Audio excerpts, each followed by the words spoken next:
Hi guys, welcome back to my YouTube channel oneness learning classes में आप सभी का स्वागत है। तो आज हम जो है कि पढ़ने वाले हैं first interrogative sentence of this और दैट का। यहाँ पर जो है कि first interrogative of this that का पढ़ेंगे, जिसके पहले वीडियो में जो है कि आपको नेगेटिव सेंटेंस का बता दिया गया है और यहाँ पर जो है कि पॉजिटिव का बताया गया है। और यहाँ पर आज जो हम पढ़ने वाले हैं वो दिस और दैट का पढ़ेंगे। ठीक है, मतलब ये एकारा प्रश्नवाचक वाक्य है। एकारा प्रश्नवाचक वाक्य जो है यह और वह का है। एकारा प्रश्नवाचक वाक्य यह और वह का है। तो आज हम फर्स्ट इंट्रोगेटिव सेंटेंस जो क्या यहाँ पढ़ने वाले हैं, तो ध्यान से इसको देखिएगा। हमने एक एक सेंटेंस के जैसे टेंस था और एक एक टेंस के जो है कि यूज ऑफ का एक एक पार्ट जो है अलग अलग भागों में लेकर यहाँ पर जो है कि आपको समझाने का प्रयास किया हूँ, जिसमें जो कि कोई डिफिकल्टीज ना हो, जिसमें कोई प्रॉब्लम ना हो। तो यहाँ पे 11 प्रश्नवाचक वाक्य हम पढ़ेंगे। मतलब फर्स्ट इंट्रोगेटिव मतलब 11, सेंटेंस मीन्स वाक्य, ऑफ मीन्स के, दिस और दैट मतलब दिस और दैट का। दिस और दैट का आपको 11 प्रश्नवाचक वाक्य सिखाएंगे इसमें, जिसमें आपका क्या शब्द जो है कि सबसे पहले रहेगा, क्या शब्द जो है कि वाक्य के शुरुआत में रहेगा, तो उसका ट्रांसलेशन जो करने के लिए हम किस तरह से अनुवाद उसका करेंगे, किस तरह से ट्रांसलेशन करेंगे, ये हम तीसरे पार्ट में जो है कि हमारे यह यूज ऑफ दिस दैट का ये हम सीखेंगे इसमें। इसके बाद इंट्रोगेटिव के बाद जो है कि फर्स्ट इंट्रोगेटिव धन नेगेटिव जो है आपको नेक्स्ट जो है कि वीडियो में हम बताएंगे। तो इसमें आइए ध्यान से हम सीखते हैं और ध्यान से देखते हैं इसके नियम्स को, इसके फार्मूले को आप अच्छी तरह से लिख लीजिएगा, जिसके वजह से जिससे आप जो है कि ट्रांसलेशन करते समय कोई दिक्कत ना हो, कोई प्रॉब्लम ना हो। तो इस नियमों को आप अच्छी तरह से समझिए और देखिएगा। ठीक है, तो आपका जो है कि ये फर्स्ट इंट्रोगेटिव सेंटेंस जो है दिस और दैट का हम जो आज ये पढ़ने जा रहे हैं, इसको ध्यान से हम देखते हैं। ठीक है, इसके पहले जो वीडियो रहा है उस वीडियो में भी जो है कि आप ध्यान से जो है कि इस वीडियो को भी आप देख लीजिएगा। जो बच्चे यदि वीडियो नहीं देख पाए हैं इसके पार्ट्स को, तो भी अच्छी तरह से वहाँ पर जाकर पिछले वीडियो को देख सकते हैं और उसके एक एक करके वीडियो इसमें देखकर जो अपने टेंस को हम इम्प्रूव कर सकते हैं, मजबूत कर सकते हैं, सीख सकते हैं। तो यहाँ पर अब शुरुआत होगी और दिस और दैट का। तो यहाँ दिस और दैट का जो है फर्स्ट इंट्रोगेटिव सेंटेंस का, जैसे मान लीजिए एक एग्जाम्पल के तौर पर आपको ऐसे समझा दिया जाता है, जैसे इसमें क्या वह एक गाय है, तब उससे ट्रांसलेशन कैसे करेंगे। जैसे जब प्रश्नवाचक शब्द वाक्य से पहले हो, तो इसमें जब प्रश्नवाचक शब्द वाक्य से पहले हो तो उसका ट्रांसलेशन कैसे किया जाएगा, तो इसे हमें सीखना है। ठीक है ना, जब क्या शब्द पहले आएगा तो उसका ट्रांसलेशन किस नियम से करते हैं, कैसे करते हैं, ये चीजें हम देखेंगे। ठीक है, इसमें क्या शब्द शुरुआत में लगा रहा है, जैसे क्या वह एक गाय है, क्या यह एक घड़ी है, क्या वह एक मोबाइल है, ठीक है ना, क्या यह मेरी घड़ी है। इस तरह से सारे एग्जाम्पल हैं, मतलब जैसे हमने ओरल बताया है, लेकिन अभी ट्रांसलेशन में जब हम सीखेंगे तो इस सब चीज़ों को, इसके नियमों को, इसके कंसेप्ट को हम अच्छी तरह से सीखेंगे और ट्रांसलेशन करना शुरू करेंगे। ठीक है, तो यहाँ पर मेरे प्यारे बच्चों, इस चैनल पर जो नए होंगे तो वीडियो को शेयर सब्सक्राइब करना ना भूलिएगा। तो यहाँ पर जो प्रश्नवाचक शब्द की शुरुआत अब होगी, जैसे हमने इससे पहले एग्जाम्पल कुछ लिया था, एग्जाम्पल में आपको समझाने का प्रयास किया था। तो उस एग्जाम्पल में क्या शब्द जब पहले आता है तो उसका ट्रांसलेशन कैसे करते हैं, उसका फॉर्मूला क्या होता है, स्ट्रक्चर क्या होता है, उसको समझना बहुत जरूरी है। ठीक है ना, तो आप जो है कि यहाँ पर जो है कि अपने आप में एक मजबूती और जो है कि बना के रखिए। और यहाँ पर जो है कि आप फेयर भी जो है चाहे तो आप इससे नोट्स बना सकते हैं और इस नोट्स के हेल्प से कभी भी आप ट्रांसलेशन कर सकते हैं। तो इसमें जब प्रश्नवाचक शब्द पहले रहेगा तो उस प्रश्नवाचक शब्द का ट्रांसलेशन जब करेंगे तो कैसे करेंगे, ये चीजें हमें ध्यान से देखना है।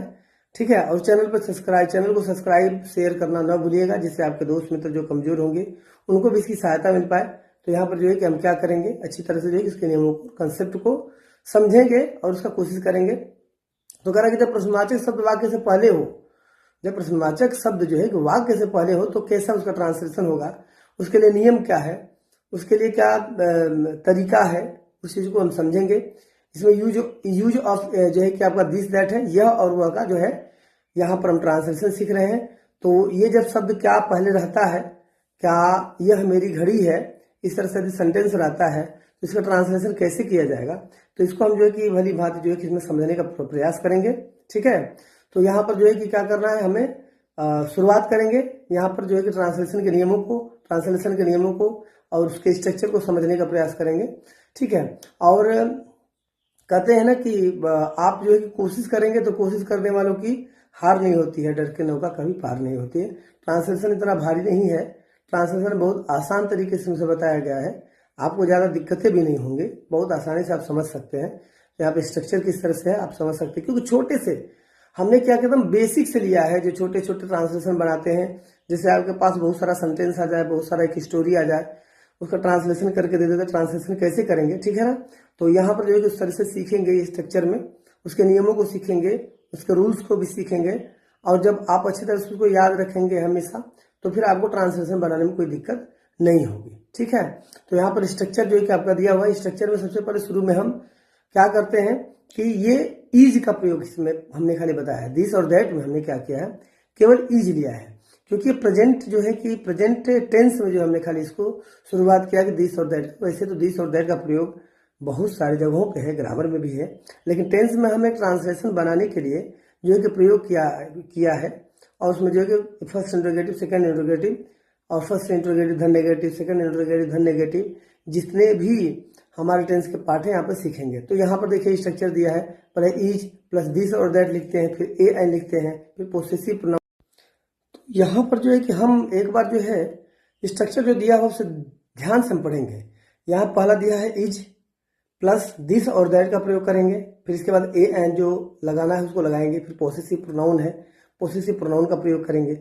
ऑब्जेक्ट इसके बाद रहेगा, ऑब्जेक्ट का ट्रांसलेशन करेंगे, इसके बाद कॉम्प्लीमेंट का रहेगा तो कॉम्प्लीमेंट का ट्रांसलेशन करेंगे। मीन्स याद रखिए, जब क्या शब्द पहले आता है तो क्या शब्द की अंग्रेजी पहले इज लिखते हैं, फिर इसके बाद यहाँ पर दैट लिखते हैं, फिर ए एन लिखते हैं, फिर पोसेसिव प्रोनाउन। पोसेसिव प्रोनाउन में जैसे मेरा, मेरी, हमारा, हमारी, तुम्हारा, तुम्हारे, तुम्हारे, उसका, उसके, उसके, है ना। ये जितना भी आपको पहले से बताया गया है, तो बस उसका ट्रांसलेशन आपको करना है। तो वहां पर जैसे पोसेसिव प्रोनाउन जो भी रहेगा, इससे पहले जो वाली वीडियो में जो है कि आपको मैं, हमारा, हमारी, तुम्हारा, तुम्हारी, उसका, उसकी, उसके का सबका ट्रांसलेशन दिया हुआ है, उसका मीनिंग दिया हुआ है, आप उसको वहां पर याद कर लीजिएगा, ठीक है। तो सबसे पहले इसमें इज का प्रयोग किया जाएगा, ये याद रखिएगा, ये नियमों को अच्छी तरह समझ जाइएगा। दिस और दैट का प्रयोग करेंगे यह और वह के लिए। फिर ए एन, देखिए पॉजेसिव प्रोनाउन दिया रहेगा तो या तो ए एन दिया रहेगा, इन दोनों में से कोई एक देगा। इन दोनों में से यदि कोई एक देता है तो अब क्या करेंगे कि इन दोनों में से एक कोई आप रखेंगे, ठीक है। तो यहाँ पर क्या करना, दिस और दैट का के बाद जो कि ए और एन का प्रयोग करेंगे। पॉजेसिव प्रोनाउन जो रहेगा, जैसा पॉजेसिव प्रोनाउन रहेगा उसकी अंग्रेजी आप वहां पर लिखेंगे, और उसके बाद कॉम्प्लीमेंट लिखेंगे, और आपका यहाँ तक जो है कि आपका सेंटेंस क्या हो जाता है, पूरी तरह से कंप्लीट हो जाता है। आप इसका ट्रांसलेशन भी कर लेते हैं और समझ भी सकते हैं, ठीक है ना। तो ये इतने नियम आपको जो है कि ये स्ट्रक्चर जो है कि आप अच्छी तरह से लिख लीजिएगा। ज़्यादा से ज़्यादा वीडियो को शेयर सब्सक्राइब करना ना भूलिएगा, ठीक है ना। चैनल पर नए हो तो चैनल को सब्सक्राइब जरूर कर लीजिएगा, अपने दोस्तों के पास भेजिए, और यही रहेगा कि आप थोड़ा सा उनसे भी कर देंगे तो वो भी अपना क्या करेंगे, सब्सक्राइब कर लेंगे, जिससे कि उनको उसका ट्रांसलेशन का बेसिक जो है कि हेल्प उनको हमेशा मिलता रहेगा, जिससे भूल ना पाएंगे वो, और उनको सीखने में भी उनका हेल्प मिलेगा, ठीक है। तो यहाँ पर जो है कि फर्स्ट इंट्रोगेटिव सेंटेंस का जो है कि हम देखा, यहाँ पर जो एक खरा प्रश्नवाचक वाक्य या वर्ग का था, जिसमें स्ट्रक्चर को भी हमने भली भांति यहाँ पर सीख चुके हैं, जिसमें इज दिया है, दिस दिया है, दैट दिया है, दिस दैट का है, A N possessive pronoun, object और कॉम्प्लीमेंट है, ठीक है ना। ये हमारा स्ट्रक्चर है।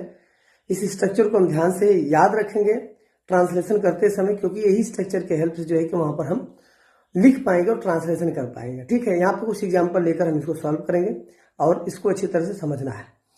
तो मेरे प्यारे बच्चों, यहाँ पे याद रखिएगा कि जो है कि एक बेसिक जो है कि हमने यहाँ से शुरुआत किया है, और आप जो है कि यहाँ पे बेसिक से तैयारी करना शुरू करेंगे। जैसे हमने पीछे जो कुछ उदाहरण लिया था, उस उदाहरण को वैसे उदाहरण का जो ट्रांसलेशन हम इस जो है क्या करेंगे, वीडियो के माध्यम से आपको करके देंगे। इस वीडियो में जो उसका ट्रांसलेशन आप करना सीखेंगे, ठीक है। तो यहाँ पर जो है कि ये याद रखिएगा, आपको स्ट्रक्चर जो दिया गया है, is plus this that plus a an possessive pronoun object plus complement, ठीक है ना, ये याद रखिएगा, ये इसका स्ट्रक्चर है। तो इस तरह से मेरे प्यारे बच्चों लगभग जो है कि आपका ये जो स्ट्रक्चर पूरा हो जाता है, ठीक है ना। स्ट्रक्चर को ध्यान से करना है, और इसमें जो है कि हमने जो है पार्ट कई बनाए हैं, याद रखिएगा। जैसे हमने पहला पॉजिटिव बनाया था, इसके बाद नेगेटिव हमने बनाया है, ठीक है। और नेगेटिव के बाद जो फिर हमने फर्स्ट इंट्रोगेटिव बनाया है। फर्स्ट इंट्रोगेटिव जो है, और उसके बाद फर्स्ट इंट्रोगेटिव धन नेगेटिव है, मतलब एक गहरा प्रश्नवाचक वाक्य रहेगा, उसके साथ नेगेटिव सेंटेंस भी रहेगा। और इसके बाद जो है कि आपका जो है कि फर्स्ट इंट्रोगेटिव प्लस नेगेटिव रहेगा, एक गहरा प्रश्नवाचक वाक्य के साथ यदि नेगेटिव सेंटेंस रहेगा, नकारात्मक वाक्य रहेगा, तो उसका भी ट्रांसलेशन करना है, तो उसका एक अलग मैंने बनाया हूँ। फिर इसके बाद सेकेंड इंट्रोगेटिव आएगा। सेकेंड इंट्रोगेटिव में जो है कि सिंगल रहेगा, साधारण रहेगा। फिर इसके बाद सेकेंड इंट्रोगेटिव के साथ नेगेटिव, मैंने जोड़ दिया है, मतलब सेकंड इंट्रोगेटिव दोहरा प्रश्नवाचक वाक्य के साथ और नकारात्मक वाक्य, आपको ये ट्रांसलेशन इस तरह से करना सीखना रहेगा। तो इस तरह से हमने क्या किया है कि अलग अलग स्ट्रक्चर करके वीडियो बनाया है। तो उसमें इंटरेस्टिंग से मजा आएगा, क्योंकि बात क्या हो जाता है कि सबका हम एक छोटा छोटा पार्ट करके सीख रहे हैं, जिससे कि क्या हो जाएगा, छोटे छोटे पार्ट करके सीखेंगे तो फिर बाद में दिक्कतें नहीं होती है। और हर एक पार्ट के जो भाग को, पार्ट का जो होता है ना, हर एक पार्ट को हम अच्छी तरह समझ पाएंगे। इस तरह से हमने अलग थोड़ा सा अपने हिसाब से हमने किया है, जबकि आप इससे पहले पढ़ ही रहे हैं, इससे पहले पढ़ते ही रहे हैं। तो इसमें थोड़ा सा अलग करने की जो है कि क्या किया गया, इसमें प्रयास किया गया है। ठीक है, तो यहाँ पर जो है कि मेरे प्यारे बच्चों और ध्यान से देखते हैं कि अब इसका ट्रांसलेशन करेंगे कैसे, और सेंटेंस रहेगा तो किस तरह से इसका ट्रांसलेशन बनाएंगे। ठीक है ना, इस वीडियो में अच्छी तरह से हम समझेंगे। ठीक है, और ज़्यादा से ज़्यादा मेहनत करना जरूरी है। आप हर एक नियमों को अच्छी तरह से याद रखेंगे, लिख कर रखेंगे, जो बाय द वे कभी मान लीजिए कि आपके पास सुविधाएं न हो, जैसे मोबाइल ना हो, नहीं देख पाए, तो कम से कम आपके पास लिखा रहेगा, तो एक टाइम आपको मेहनत करना है, फिर बार बार जो है क्या करो, तो रिवाइज करते रहना, प्रैक्टिस में लाना है, जिससे आपका ट्रांसलेशन यहाँ पर कंप्लीट हो जाएगा। ठीक है, तो यहाँ पर फर्स्ट इंट्रोगेटिव सेंटेंस को जो है कि हम यहाँ पर जो है कि हमने स्ट्रक्चर यहाँ पर देख लिया है। अब इसका ट्रांसलेशन भी जो है कि हम क्या करेंगे, सीखेंगे, ट्रांसलेशन बनाना सीखेंगे, ट्रांसलेशन कैसे करना है। ठीक है, तो यहाँ पर आइए देखते हैं। यहाँ पर जो दिया है कि इज, अब अच्छा, इसमें जो है कि आपका आर का भी प्रयोग तो शायद इसमें नहीं होगा क्योंकि सिंगुलर है, तो इसमें इज का प्रयोग होगा, वाज का भी प्रयोग सिखाया जाएगा जिस तरह से है इसमें। तो अभी इसमें खाली इज का हम प्रयोग सीख रहे हैं, फिर वाज का प्रयोग जो है कि समय पे आते हुए हम सीखेंगे। तो यहाँ पर जो है कि आइए देखते हैं किस प्रकार से इसका ट्रांसलेशन हम करेंगे। ठीक है, यहाँ पर एग्जाम्पल के माध्यम से हम समझेंगे। यहाँ पर देखिए लिखा है, क्या यह मेरी पुरानी दवात है, क्वेश्चन मार्क लग जाएगा क्योंकि प्रश्नवाचक चिन्ह है। तो क्या यह मेरी पुरानी दवात है, तो इसका ट्रांसलेशन करना रहेगा। तो हम स्ट्रक्चर को देखेंगे और स्ट्रक्चर को देखने के हिसाब से हम फिर क्या करेंगे, यहाँ पर ट्रांसलेशन करेंगे। जैसे क्या यह मेरी पुरानी दवात है, ठीक है ना। तो यहाँ पर देखिए पहले सबसे पहले जो है प्रश्नवाचक शब्द लगा हुआ है क्या, ठीक है ना। यह की अंग्रेजी, यहाँ पर क्या यह मेरी पुरानी दवात है। अब इसका ट्रांसलेशन हमें सीखना, तो क्या सबसे पहले जो है उसके लिए इज लगाएंगे, यह है तो इसके लिए दिस लगाएंगे, और मेरी है तो माई लगाया जाएगा, पुरानी का ओल्ड लगाएंगे, दवात का इंक पॉट लिखेंगे। मीन्स इस तरह से उनके एक एक वर्ड को हम जो है क्या करेंगे, लिखेंगे। तो जो स्ट्रक्चर है, जो नियम है, उसको बस ध्यान में देते हुए हम क्या करेंगे, उनके स्ट्रक्चर को लिखते जाएंगे और उस स्ट्रक्चर के नियम पर जो है कि हम क्या करेंगे, इसका ट्रांसलेशन करते जाएंगे। तो क्या यह मेरी पुरानी दवात है, इसमें देखिए पॉजिटिव प्रोनाउन का प्रयोग हुआ है। माई है, मेरा है, मेरा मेरी है, तो इसमें पुरानी जो मेरी है, तो ये पॉजिटिव प्रोनाउन है। पॉजिटिव प्रोनाउन में इसमें माई, इसका हम प्रयोग करेंगे। ठीक है, तो अब इसका ट्रांसलेशन करते कहीं से, ट्रांसलेशन इसका कैसे करते हैं आइए हम देखते हैं इसमें। ठीक है, क्या यह मेरी पुरानी दवात है। स्ट्रक्चर को बस ध्यान में देते हुए, स्ट्रक्चर तो हमने पीछे इसके पॉइंट में आपको बता दिया, उस पर पीछे पॉइंट वाले में, पीछे वीडियो के भाग में जो है कि आप क्या करें, स्ट्रक्चर को फिर एक बार देख लीजिएगा यदि आप भूल चुके होंगे तो उसमें जो है कि पहले हम क्या करते हैं, क्या की अंग्रेजी इज लगाते हैं, क्योंकि इसमें है हूँ वो है, लास्ट में जो इसके पहचान है हूँ, तो पहले इज लगाएंगे, फिर इसके बाद उसका यह की अंग्रेजी दिस ट्रांसलेशन करेंगे, मेरी की अंग्रेजी माई लगाएंगे। ठीक है ना। अब यहाँ पर जो है इंक पॉट जो है दवात है, तो उसके लिए इंक पॉट लगाएंगे। ठीक है, और क्वेश्चन मार्क लास्ट में लगा देंगे। तो इसका ट्रांसलेशन आपका हो गया, is this my and ink pot. क्या की अंग्रेजी इज हमने लगा दिया, या की अंग्रेजी दिस लगा दिया, मेरी की अंग्रेजी माई लगा दिया। अब यहाँ पर देखिए ओल्ड दिया हुआ है, तो ओल्ड जो है कि आपका जो है कि हमारा क्या है, बात है, तो उसकी अंग्रेजी हमने इंपोर्ट कर दिया। और इसके बाद ट्रांसलेशन देखिए लगभग आपका कंप्लीट हो चुका है। ये बड़ी आसान तरीके से जो है कि आपको दिस दैट का जो है ट्रांसलेशन यहाँ पर जो है कि हमने एक सीखा है, एक छोटा सा एग्जांपल देकर। इस तरह से कितने से बड़े आपके पास से दिए ट्रांसलेशन करने के हिंदी में दिया जाएगा, तो आप ट्रांसलेशन इसी तरह से करना है। ठीक है ना, ये याद रखना है कि इसमें ए एन का प्रयोग कब होगा, जब ए एन का प्रयोग एक दिया रहेगा, मेरा मेरी की जगह पर, जैसे क्या यह एक मेरी पुरानी दवात है, तब वहां पर उसका ट्रांसलेशन करते, बट यहाँ पर ऐसा दिया नहीं हुआ है। यहाँ पर दिया हुआ है कि क्या यह मेरी पुरानी दवात है, तो उसका ट्रांसलेशन हमने देख लिया कि इज दिस इंक पॉट। तो इस तरह से इसका हमने ट्रांसलेशन सीख लिया। बहुत सारे ट्रांसलेशन जो है कि इस नियम से आप बहुत सारे ट्रांसलेशन को कर सकते हैं। ये एग्जाम्पल एक दिया गया था जिसके माध्यम से समझने का था, आपने यहाँ पर समझा है। अब अगला हम एग्जाम्पल लेके जो है कि आपको बताते हैं, और इसके बाद फिर इसका अगला जो है कि वीडियो जो है कि आपको अगला वीडियो भी तैयार किया जा रहा है, और वो वीडियो भी आपके बीच उसको दिया जाएगा। और वीडियो में थोड़ा लेट होने का कारण भी ये रहा है कि तबियतें, जानते हैं शारीरिक स्थिति एक जैसे रहती नहीं है, और यहाँ पर तबियत ठीक ना होने की वजह से जो है कि वीडियो थोड़े से आपके बीच में नहीं ला पाया मैं, लेकिन अब पूरी तरह से कोशिश है कि वीडियो हम आप, तो ज़्यादा तबियत गड़बड़ होने की वजह से जो है कि आपके किसी वीडियो हम नहीं लेकर आ पाए थे, लेकिन अब पूरी कोशिश रहेगी, तबीयत अभी धीरे धीरे सुधार भी हो रहा है आपको दुआओं से।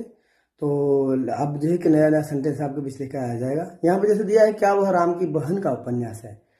क्या वह राम की बहन का उपन्यास है, ठीक है ना। तो क्या वह राम की बहन का उपन्यास है, मतलब यार ये इसमें जो है कुछ पॉजिटिव बता रहा है।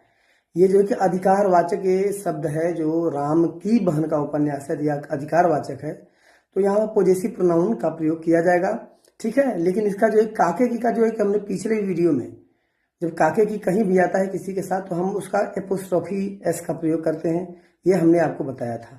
तो ये राम की बहन का उपन्यास है, तो क्या करना है, इसमें राम की बहन के लिए हम रमाज लिखे थे, या आप उपन्यास जो लिखेंगे जिसको नोवेल ऑफ राम ये भी लिख सकते हैं, नॉवेल ऑफ राम ये भी लिख सकते हैं, तो उसका ट्रांसलेशन किया जा सकता है।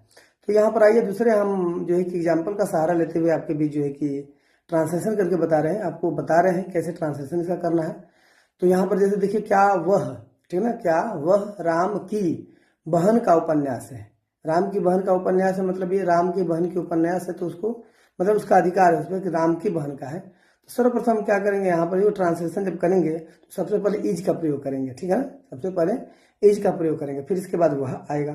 तो वह की अंग्रेजी आप जानते हैं दैट का प्रयोग किया जाएगा। फिर दैट के बाद जो है कि यहाँ पर क्या करना है, फिर जैसे अब यहाँ पर ए एन दिया है तो उसका ट्रांसलेशन करते, लेकिन ए एन नहीं दिया है। पॉजेसिव प्रोनाउन जो नहीं दिया है, जिस पॉजेसिव प्रोनाउन में मेरा, मेरी, तुम्हारा, हमारे में नहीं दिया है। अब यहाँ पर राम के बहन का दे दिया है ना, तो सिंपल क्या करना है, यहाँ पे रमाज सिस्टर क्या लिखेंगे, रमाज सिस्टर नॉवेल, उपन्यास की अंग्रेजी क्या लिखेंगे, नॉवेल लिखेंगे।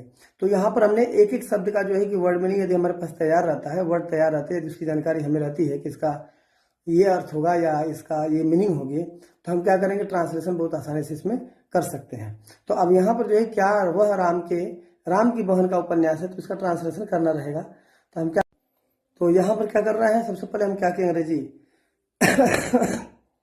इज प्रयोग करेंगे। इसके बाद देखिए यहाँ पे दैट लगा हुआ है, वह की अंग्रेजी। फिर राम की बहन का उपन्यास है, तो यहाँ पे देखिए राम लिखकर मैंने क्या किया, राम लिखकर एपोस्ट्रोफी लग दिया है, राम्स हो गया, ये राम्स हो गया सिस्टर्स, ठीक है ना, रामास सिस्टर्स नोवेल, मतलब राम की बहन का नोवेल मतलब उपन्यास है। तो यहाँ पे लिखेंगे इज दैट, ठीक है ना, राम्स, यहाँ पे एपोस्ट्रोफी लगा दिया। एपोस्ट्रोफी का मतलब हो जाता है काके की सिस्टर, मतलब बहन का है, ठीक है ना, सिस्टर नोवेल।